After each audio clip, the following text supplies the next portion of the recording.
What's happening? How are you guys? I guess I'll start. Do you guys feel a sense of renewed energy, getting the chance to make the playoffs even after these losses? It was good to have a couple down days right there to be able to watch some football and then get back to it. Really, no matter what happened on that Saints game, we were going to have the mentality to win every game in general. To see that happen, of course, doesn't hurt. But there's definitely some juice, and everything we want is right ahead of us. Thought we had a good day today. We were able to practice yesterday, coming off the short bye, to actually get out there and have some full-speed reps, which is really good to see in terms of execution and timing and those kind of things. So everybody's fired up, ready to get a win this week and keep it moving. Justin, anytime you had a 14-point lead in the fourth quarter and give it up, the attention's going to be on the defense, right, with 3rd and 28 and all that. Baker has said it. He felt like you guys should have finished the game on offense. Just what happened in that 1-minute situation that didn't go right for you guys? Yeah, 1,000% on to echo what Bake said, where you see the end of the game and it's looked at like it's the defense, but to your point, especially once we got the ball back with the 4-minute drill, to be able to hold on to the ball and not give it back to them and either get 7, 3, whatever it might be, we ultimately let them down to put them back out there. We have a big 3rd down conversion to Chris on their sideline, and then we're able to run the ball again, and that first run play went for -4. So when you do that, you're not putting yourself in a position to ice the game away. They were not able to connect on the next throw to Mech, and now you got 3rd and 14, which everyone knows is a tough down. So ultimately, I thought about it. The first thing I'm thinking about was that run right there, going backwards and putting those guys in that position. So we got to be able to ice the game, not to give it back to them. Was that what are you trying to do with that toss? Just suck them in, and like a little bit of a, they got to take the cheese there a little bit, right? Or was it just a missed block? On that run? On the run, yeah, on the first time. Yeah, it was really a standard play. It was more of really a day one install play, and just the 3 technique shot the gap, and we didn't block it properly. It was the first game all season long where you had your top 4 wide receivers, with Mike coming back and Jalen playing his first game of the season. How'd that allow you to open up the playbook a little bit more as a play caller, if it did? It was fantastic to have those guys back out there. The juice they brought, you could see in J-Mac's reactions and Mike's reactions. That was some vintage Mike Evans right there. And to be able to have those guys out there brought juice in practice that week. It carried over to the game. And I think you see a glimpse of how we want to play, how we want to be able to attack people, being able to distribute the ball amongst all the playmakers that we have. And so it was good to see. It was far from perfect in terms of being able to finish the game. Definitely need to run the ball a little bit better than we did at times, but I think it's a little glimpse of a building block that we can now add to this week to continue some of that momentum. Josh, I noticed that Bucky Irving hasn't been utilized a ton in the red zone recently. Is that like injury prevention, or what is that? It's definitely not injury prevention. There's different packages we have based on the back and based on things that are going on. Some of those plays are tempo plays that we've had where the people that are on the field end up staying on the field. But not really anything injury related, just more of the packages and how we see fit in terms of how we want to attack some of those coverages in front, so down there in the low red. Josh, I'm curious how well you know Dave Canales. I don't know if you guys had talked to each other when he had left and you were coming in, or if you talked to him much at all. I've never spoken to him. No, never met him. Only heard great things from the guys that were here with Dave and really the rest of that staff. But always heard great things about him, and there's some things that they implemented when he was here that we still use to today. So a lot of respect for him, and it's a great job he's doing there in Carolina. You had a look at Giro's offense last year, or defense last year. Sorry. What do you kind of see from his defensive scheme, and what are the Panthers doing really well that you're going to look out for? Yeah, they much improved, I would say, from where we saw them last year. They've done a really good job in terms of free agency, adding some younger guys. Similar scheme is what they had last year. This is a scheme that we've faced a multitude of times this season, really coming from that Vic Fangio tree.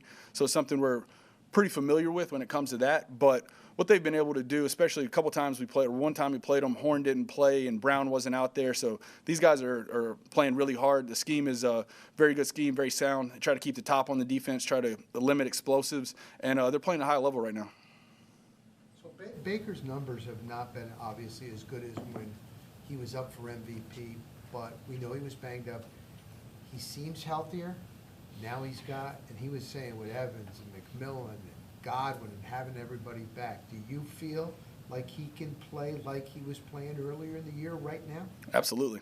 Absolutely. He, to your point, is much healthier than he was, and then being able to get these guys back and be able to move the ball around to different playmakers, was it in the run game or the pass game.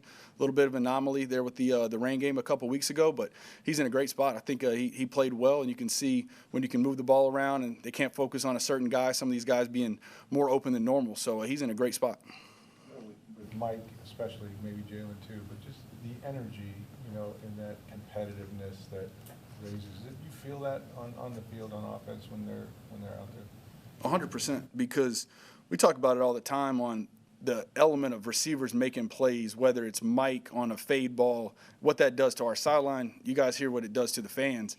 And then even in the run game, when a receiver has a big block that springs somebody from a 4 to 5 yard run and they're getting up and they're celebrating it, that's going to see, the sideline's going to see that. It should energize not only the offense, the defense, the special teams, whatever it might be. So those guys being back and the battles that they've been through, which I'm sure were very dark at times, is really a testament to their commitment to the team and trying to get back to get a good playoff run here. We're nearing the end of December. You've endured an incredible number of injuries on offense. Where is the offense today compared to what you thought it was going to be 3 months ago? It was always hard to tell how long it was going to take for someone like J-Mac, or there's still been some injuries on the line when it comes to losing Breads a couple weeks ago.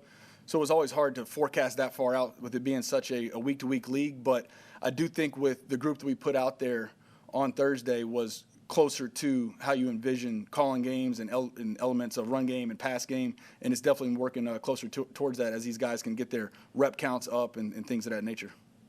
Josh, last year Devin Culp flashed a little bit in the final weeks of the season, caught his first touchdown last week. Do you think he adds more of a vertical element, and could you see him maybe getting more snaps?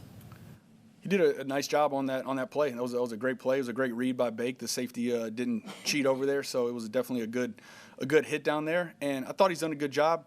What his role will be week to week is really on a week-to-week basis in terms of how the roster is and how we see him fit for that week in terms of the coverages and how we want to play either 11, 12, 13 personnel. But it was a great play, and he's in a good spot with that.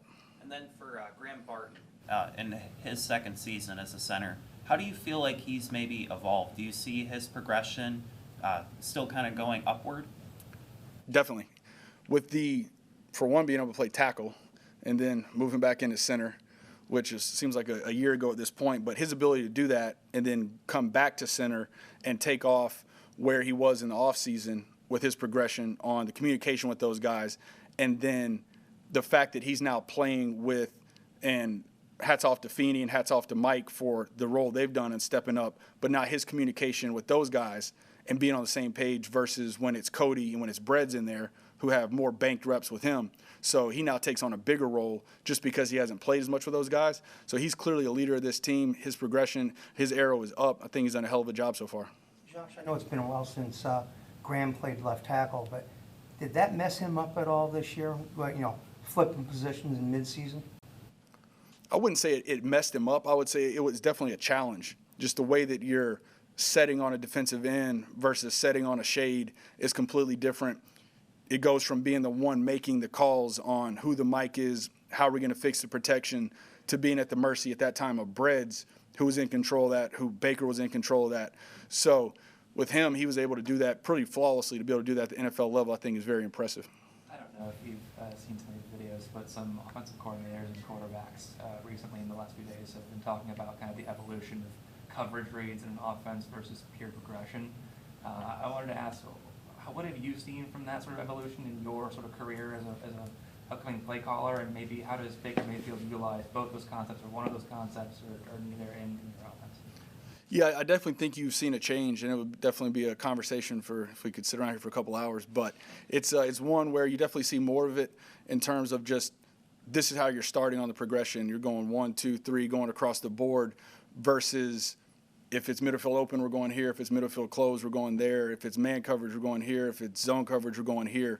So I would say as much as anything, it's more pure progression on how we view things. I know a lot of that Shanahan system comes from that, and you see the evolution of that through a lot of the head coaches that, whether it's under Shanahan or under Coach McVay, that are now head coaches. So you see that more and more. But, yeah, we could definitely talk about that for a few hours.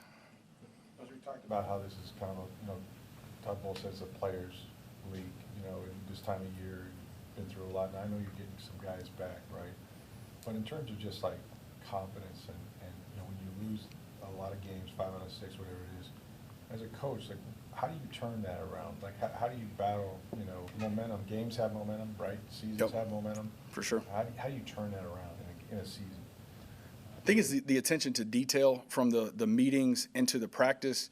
And if you were at practice today, I don't think you would feel like we've lost those games, because at least personally, and I can't speak for the entire team, but whether you had a big win or it was a loss, by the time you get to today's practice in the middle of the third down period, you're not really thinking about it. You might think about it later on in the day, like, I wish we would have done this, done that to get the victory. But because it's so process oriented that you have to do the same thing every time, every day for 4 to 5 days in a row, that it's about what are we going to do to pick up the blitzes on third down 10 minutes ago, and then what are we going to do in the red area tonight. So once you get to that part of it, you don't really think about the loss side of it, and it's all about the Panthers and trying to get the win. Anything else? Thank you. Thank you, guys. Appreciate it. Thank you.